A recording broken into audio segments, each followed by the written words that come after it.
हमारा देश कैसा है? वैसा ही जैसा आप छोड़ के गए थे। यानी कि हम अभी भी अंग्रेजों के गुलाम हैं? नहीं, अंग्रेजों से तो हमें 1947 में ही आजादी मिल गई थी। अच्छा, तो अब तो हमारे अपने लोग देश चलाते होंगे ना? हाँ। अस्सलामु अलैकुम वरहमतुल्लाहि वबरकातुहू। मैं आपका साथी मोहम्मद रिजवान कासमी। उम्मीद करता हूँ आप सभी बखैर व आफियत होंगे।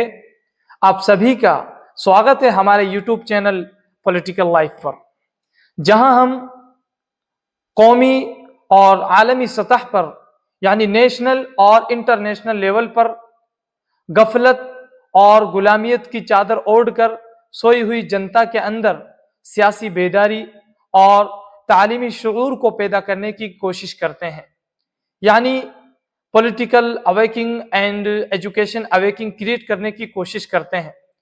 चलिए आज हम बात करेंगे और समझेंगे इस वीडियो के माध्यम से कि हम आज़ादी के 78 ईयर्स गुजारने के बाद क्या हम आज़ादी की जिंदगी गुजार रहे हैं?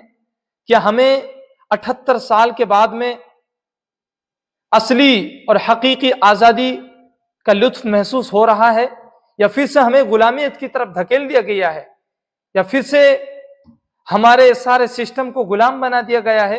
हमारा देश कैसा है? वैसा ही जैसा आप छोड़ के गए थे। यानी कि हम अभी भी अंग्रेजों के गुलाम हैं? नहीं, अंग्रेजों से तो हमें 1947 में ही आजादी मिल गई थी। अच्छा, तो अब तो हमारे अपने लोग देश चलाते होंगे ना? हाँ, तब तो देश काफी आगे बढ़ गया होगा। जब हमारे अपने लोग देश चला रहे हैं तो गरीबी और भ्रष्टाचार का तो नाम ही नहीं होगा। सबको बराबर हक दिया जाता होगा, किसानों और मजदूरों का अच्छा ध्यान रखा जाता होगा ना? नहीं, ऐसा तो कुछ नहीं है। तो कैसा है बताना मुझे। कैसे हमारे अपने नेता, हमारे आजाद भारत के नेता, 100 साल हो गए मुझे गए हुए, बताना।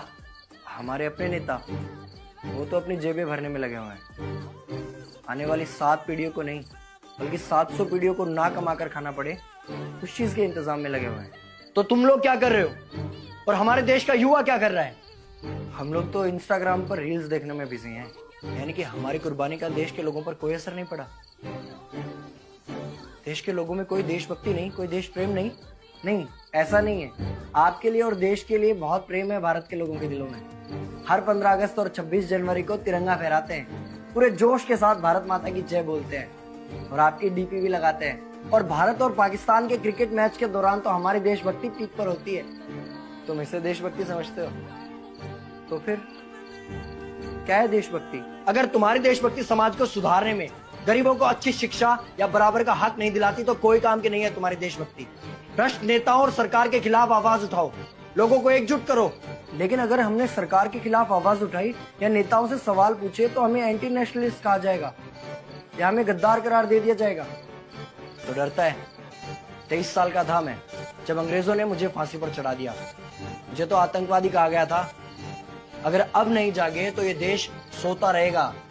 ये सरकारें, ये नेता देश को बेच खाएंगे।